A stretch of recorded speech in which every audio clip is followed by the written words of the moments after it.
చంద్రారిష్టేతు సంప్రాప్తే చంద్రపూజాంచకారయేత్ చంద్రధ్యానం ప్రవక్ష్యామి మనపీడోపశాంతయే. క్రోధినామ సంవత్సరంలో మన జనం ఛాయస్ చూస్తున్నటువంటి ప్రేక్షకులలో మిథున రాశి వారికి స్వాగతం.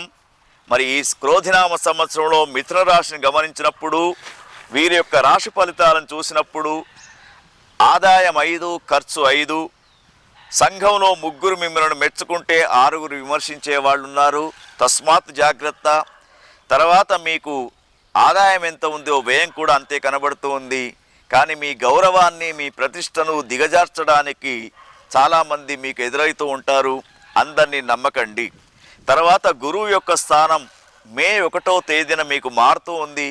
మే 1 దాకా చాలా వైభవంగా ఉంటుంది. 11వ స్థానంలో, ఏకాదశ స్థానంలో గురువు ఉన్నాడు కాబట్టి అన్ని పనులు విజయవంతమవుతూ ఉంటాయి.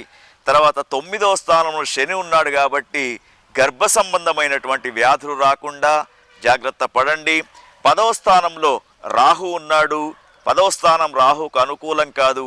కేతు కూడా 4వ స్థానం ఉన్నాడు కాబట్టి మరి మిథున రాశి వారికి ఈ సంవత్సరం చాలా వరకు అననుకూలమైనటువంటి పరిస్థితులు ఏర్పడుతూ ఉన్నాయి. అందరినీ నమ్మకండి. సంఘంలో మీకు వచ్చే గౌరవాన్ని కూడా తిప్పికొట్టడానికి ప్రయత్నం చేస్తూ ఉంటారు. చాలా జాగ్రత్తగా ఆలోచిస్తూ వ్యాపారస్తులు కానివ్వండి, రైతన్నలు కానివ్వండి, కాలానికి సంబంధించినటువంటి పంటలు వేసుకోండి. రైతన్నలు అనవసరమైనటువంటి పెట్టుబడులు పెట్టవద్దు. రియల్ ఎస్టేట్లో ఉన్నటువంటి వ్యాపారస్తులు కూడా చాలా జాగ్రత్తగా ఇన్వెస్ట్మెంట్ అనేది చేయాలి. తర్వాత అందరినీ నమ్మకండి. మరి మీకు ఆదాయం ఏ విధంగా ఉందో ఖర్చు కూడా అదే పెట్టుకునే ప్రయత్నం చేయండి.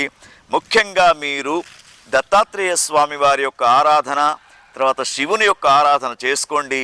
ఈ మిథున రాశి వారికి ఈ సంవత్సరం మరి వైభవంగా ఉండడానికి అవకాశం ఉంది. ఓం తత్సత్.